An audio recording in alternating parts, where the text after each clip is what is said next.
Brazil was ruled by a military dictatorship between 1964 and 1985, which was responsible for the death and banishment of thousands of Brazilian citizens. The files from this shadow era have now been made available by the Public Documents Library of the state of São Paulo.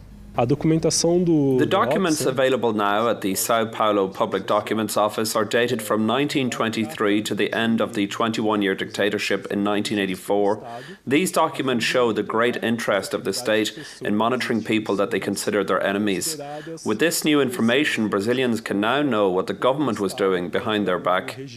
Among the information discovered was the entry book of the State Department for Political and Social Order.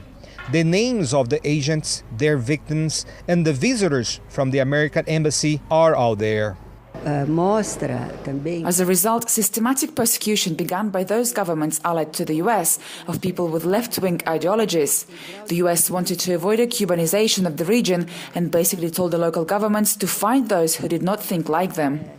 People like Edson Arantes do Nascimento, the worldwide famous footballer better known as Pelé, José Serra, the three-time presidential candidate and ex-governor of the state of São Paulo, the singer and composer Chico Buarque de Holanda, and even Cardinal Dom Evaristo Arnes, were all subject to investigation and surveillance. This is an example of democracy, and it demonstrates in general terms what we can learn more from our history. By studying and reviewing the actions that the state took against their own citizens in the past, we can avoid repeating the same mistakes. Among the 200,000 files and 12,000 notes is the name of a union leader of the time, now better known as ex-President Luiz Inácio Lula da Silva, one of Brazil's most famous political prisoners.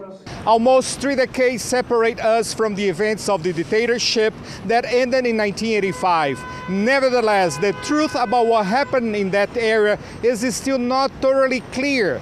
These newly released records will help us get closer to understanding what really happened during that dark period in Brazil's history.